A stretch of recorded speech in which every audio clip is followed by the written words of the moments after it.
ശങ്കുട്ടി ദാസ്, ഇപ്പോൾ പ്രതിപക്ഷത്തിന് ഒരുപാട് വിഷയങ്ങളുണ്ട്. നീറ്റ്, നെറ്റ് പരീക്ഷകൾ അടക്കമുള്ള വിഷയങ്ങൾ പാർലമെന്റിൽ നാളെ മുതൽ അങ്ങോട്ട് ഉന്നയിക്കാനിരിക്കും. ഇന്നുവരെ സത്യപ്രതിജ്ഞാ ദിവസങ്ങളായിരുന്നു. ഇനി നാളെ മുതൽ അത്തരം വിഷയങ്ങൾ ഉന്നയിക്കാനിരിക്കുന്നു. പ്രധാനമന്ത്രി കഴിഞ്ഞ കാലങ്ങളിലൊക്കെ നമ്മൾ കണ്ടത് പരീക്ഷാ പേ ചർച്ച, വിദ്യാർത്ഥികളുമായുള്ള സംസാരം, വിദ്യാർത്ഥികൾ എങ്ങനെ പരീക്ഷ എഴുതണം, എങ്ങനെ ആത്മവിശ്വാസത്തോടെ പരീക്ഷ നേരിടണം എന്നൊക്കെ ക്ലാസ്സൊക്കെ കൊടുക്കുന്ന പ്രധാനമന്ത്രിയെ നമ്മൾ കണ്ടത്. ഇവിടെ രാജ്യത്തെ ഏറ്റവും പ്രധാനപ്പെട്ട പരീക്ഷയായ നീറ്റ് എക്സാമിലെ ചോദ്യപേപ്പർ ചോർന്നതിനെ കുറിച്ച് ചോദ്യപേപ്പർ ചോർന്നു എന്ന് പോലും സമ്മതിക്കാൻ സർക്കാർ ഇതുവരെ തയ്യാറായിട്ടില്ല.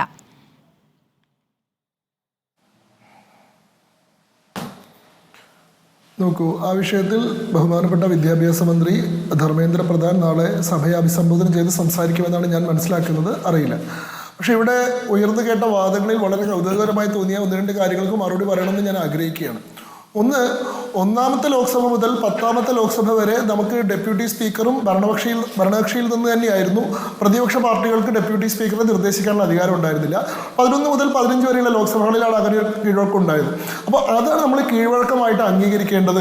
അതാണ് ജനാധിപത്യത്തിൻ്റെ ഉത്തമമായിട്ടുള്ള മാതൃകയായിട്ട് അംഗീകരിക്കേണ്ടതെന്ന് പറഞ്ഞാൽ ജവഹർലാൽ നെഹ്റു, ഇന്ദിരാഗാന്ധി മുതലായവർ നയിച്ച 1 മുതൽ 10 വരെയുള്ള ഇന്ത്യയിലെ ലോക്സഭകൾ ജനാധിപത്യ മാതൃകകൾ പാലിക്കാത്ത മോശം പ്രവണതകൾ പാലിച്ചിരുന്ന പാർലമെന്റുകളായിരുന്നു എന്നൊരു ചോദ്യം എനിക്കിവിടെ ഉന്നയിക്കാറുണ്ട്. കാരണം അതാണല്ലോ നമ്മുടെ യഥാർത്ഥ കൺവെൻഷൻ. 1 മുതൽ 10 വരെ നമ്മൾ തുടർന്നു വന്ന 1991 വരെ നമ്മൾ തുടർന്നു വന്ന കൺവെൻഷൻ സ്പീക്കറും ഡെപ്യൂട്ടി സ്പീക്കറും ഭരണകക്ഷിയിൽ നിന്ന് തന്നെയായിരുന്നല്ലോ. 2, നെഹ്റുവിയൻ മാതൃക പിന്തുടർന്നുകൊണ്ട് നമ്പേഴ്സ് ഇല്ലെങ്കിലും AK ഗോപാലിനെ പ്രതിപക്ഷ നേതാവ് ആക്കിയതുപോലെ പ്രതിപക്ഷ നേതൃസ്ഥാനം 44 അംഗമുള്ള കോൺഗ്രസിന് കൊടുക്കാമായിരുന്നു എന്ന് ശ്രീ മോഹൻ വർഗീസ് പറയുന്നത് കേട്ടു. ഇത് നമ്മൾ ആവർത്തിച്ച് പറഞ്ഞു വരുന്നൊരു നുണയാണ്, ഒരു തെറ്റാണ്. AK ഗോപാലൻ ഒരു കാലത്തും ഇന്ത്യയുടെ പാർലമെന്റിലെ പ്രതിപക്ഷ നേതാവ് ആയിട്ടില്ല. ഇന്ത്യയിലെ ആദ്യത്തെ പ്രതിപക്ഷ നേതാവ് 1967 മുതൽ 1970 വരെ സമ്മേളിച്ച 4ാം ലോക്സഭയിലെ അംഗമായിരുന്ന ഡോക്ടർ രാം സുഭാഗ് സിംഗ് ആണ്.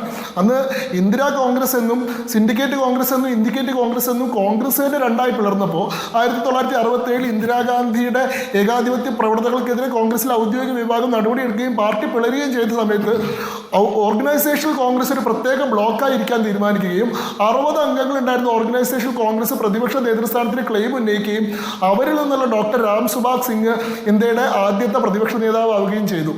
1ാം പാർലമെന്റ് 1952 പാർലമെന്റിൽ CPIയുടെ പാർട്ടിയുടെ നേതാവ്, അവരുടെ പാർലമെന്ററി പാർട്ടി ലീഡർ പോലും AK ഗോപാലനായിരുന്നില്ല, ഢാങ്കെ ആയിരുന്നു.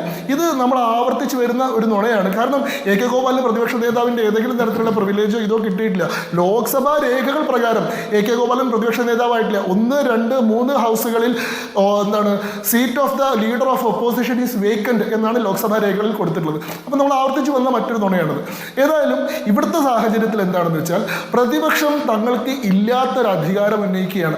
തങ്ങൾക്ക് മുൻ 2 തവണകളിൽ കിട്ടിയിട്ടുള്ള സംഖ്യകളെക്കാൾ കൂടുതൽ സംഖ്യ തങ്ങൾക്ക് ഇത്തവണ ഉണ്ട് എന്നതുകൊണ്ട് തന്നെ ജനാധിപത്യപരമായി തിരഞ്ഞെടുത്തിട്ടുള്ള സർക്കാരിനേക്കാൾ കൂടുതൽ ജനങ്ങളെ ഭരിക്കാനുള്ള ധാർമ്മികാധികാരം തങ്ങൾക്കാണെന്ന് ധരിച്ചുകൊണ്ട് തങ്ങളുടെ ശക്തിക്കോ തങ്ങളുടെ നമ്പേഴ്സിനോ ഉതകാത്ത അവകാശവാദങ്ങൾ അവർ ഉന്നയിക്കുന്നതിന്റെ ഒരു പ്രശ്നം മാത്രമാണ് നമ്മൾ കണ്ടുകൊണ്ടിരിക്കുന്നത്. ഭരിക്കാനുള്ള അവകാശമാണോ പ്രതിപക്ഷം ചോദിച്ചത്? ഞങ്ങൾക്ക് ഭരിക്കണമെന്നാണോ പറഞ്ഞത് ശ്രീ ശങ്കുട്ടി ദാസ്? പ്രതിപക്ഷത്തെ കൂടി ഉൾക്കൊണ്ടുകൊണ്ടുള്ള മുന്നോട്ട് പോക്കെന്ന് പ്രധാനമന്ത്രി പറയുമ്പോൾ എങ്ങനെയാണ് പ്രതിപക്ഷത്തെ ഉൾക്കൊള്ളുന്നതെന്ന് വിശദീകരിക്കാമോ? ഏത് തരത്തിലാണ് പ്രതിപക്ഷത്തിന്റെ അഭിപ്രായങ്ങൾ കൂടി തേടുന്നത്? ഇപ്പോൾ സ്പീക്കർക്ക് വോട്ട് ചെയ്യണമെന്നാവശ്യമായി അങ്ങോട്ട് പോകുന്ന ഒഴിച്ചാൽ എന്ത് തരം ഉൾക്കൊള്ളലാണ് ഉണ്ടായിട്ടുള്ളത്? എന്താണ് സമന്വയത്തിന്റെ ഭാഷ? സഭാ നടപടികൾ പൂർത്തീകരിക്കുന്നതിന് അനാവശ്യമായിട്ടുള്ള തർക്കങ്ങളോ സംഘർഷങ്ങളോ ചെയ്യാതെ സഭയുടെ അന്തസ്സത്തയ്ക്ക് നിരക്കുന്ന രീതിയിലുള്ള മാന്യവും സഭ്യവുമായ പെരുമാറ്റം ഉണ്ടാവുക എന്നുള്ളതാണ്. ഇവിടെ നോക്കൂ, കൺസെൻസസിനെ പറ്റി പ്രതിപക്ഷം പറയുന്നു. എന്നാൽ പ്രതിപക്ഷ നേതൃസ്ഥാനത്തേക്കുള്ള അവരുടെ സ്ഥാനാർത്ഥിയുടെ കാര്യത്തിൽ അവർക്കിടയിൽ പോലും കൺസെൻസസ് ഇല്ല. INDA മുന്നണിക്ക് 241 അംഗങ്ങളുണ്ടോ എന്നുള്ളത് നാളെ ഈ പറയുന്ന സ്പീക്കർ തെരഞ്ഞെടുപ്പ് വന്നാലേ നമുക്ക് അറിയാൻ കഴിയുള്ളൂ. കാരണം അത്രയും വോട്ടുകൾ തന്നെ അവർക്ക് കിട്ടാൻ സാധ്യതയില്ല എന്നുള്ള സാഹചര്യമാണ് ഉരുത്തിരിഞ്ഞു വന്നിട്ടുള്ളത്. അങ്ങനെ സൂചിപ്പിച്ചതുപോലെ തൃണമൂൽ കോൺഗ്രസ് അവരുടെ അതൃപ്തി അറിയിച്ചിട്ടുണ്ട്. പല ഘടകകക്ഷികളും തങ്ങൾ ഈ കാര്യം അറിഞ്ഞിട്ടില്ല. അതിന് കോൺഗ്രസിന്റെ വിശദീകരണം എന്താണെന്ന് വെച്ചാൽ നോമിനേഷൻ സമർപ്പിക്കാൻ 10 മിനിറ്റ് സമയം മാത്രമേ ഉണ്ടായിരുന്നുള്ളൂ. അപ്പോൾ കൂടിയാലോചനകൾക്ക് സമയം കിട്ടിയില്ല. അതുകൊണ്ട് പെട്ടെന്ന് കൊടിക്കുന്നിൽ സുരേഷിന്റെ പേര് ഞങ്ങൾ കൊടുത്തു എന്നാണ്. അപ്പൊ തങ്ങളുടെ മുന്നണിക്കിടയിൽ പോലും കൺസെൻസസ് നാളെ അറിയാൻ പറ്റുമല്ലോ. തൃണമൂൽ കോൺഗ്രസ് അതിലുണ്ടോ എന്നുള്ള കാര്യമൊക്കെ നാളെ അറിയാമല്ലോ. അത് അത്ര വലിയ ഇഷ്യൂ ആക്കേണ്ടതില്ല എന്ന് കോൺഗ്രസ് ഇപ്പോൾ പറയുന്നു. അല്ല, പ്രധാനമന്ത്രി മറുപടി പറയുമോ, പ്രതിപക്ഷത്തിന്റെ നിലപാട് എന്താണ്, സഭ ഇനി എങ്ങനെയാണ് സമ്മേളിക്കാൻ പോകുന്നത്, ഇതൊക്കെ നമുക്ക് നാളെ അറിയാം. നിങ്ങളും പ്രതിപക്ഷത്തിൽ വിള്ളലുണ്ടാക്കാനുള്ള ശ്രമം നടത്തുന്നുണ്ടല്ലോ, നിങ്ങളാൽ ആവുന്ന ശ്രമങ്ങൾ നടത്തുന്നുണ്ടല്ലോ ശങ്കുട്ടിദാസ്. ഇപ്പോൾ DMK-ക്ക് ഡെപ്യൂട്ടി സ്പീക്കർ സ്ഥാനം നൽകാമെന്നുള്ള വാഗ്ദാനം ഉണ്ടായിരുന്നു എന്നൊക്കെ വാർത്തകൾ ഉണ്ടായിരുന്നല്ലോ.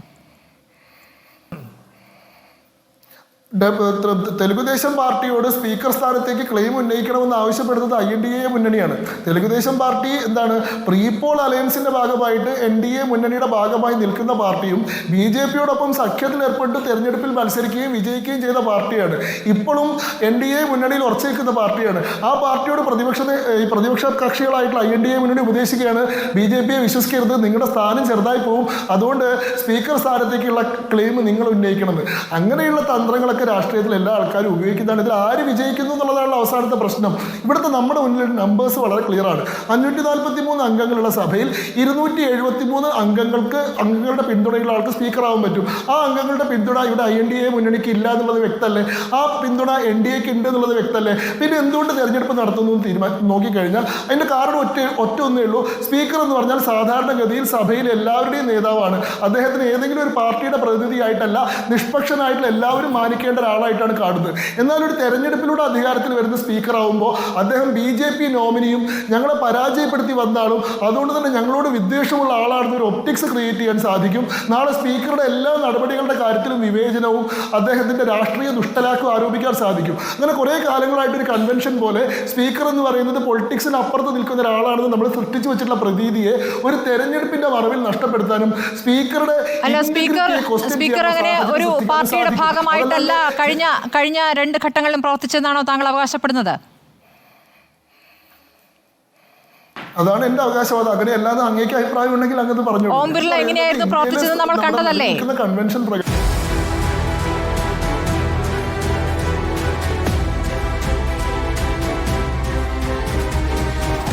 ഡിബേറ്റ് വിത്ത് സ്മൃതി പരുത്തിക്കാട്.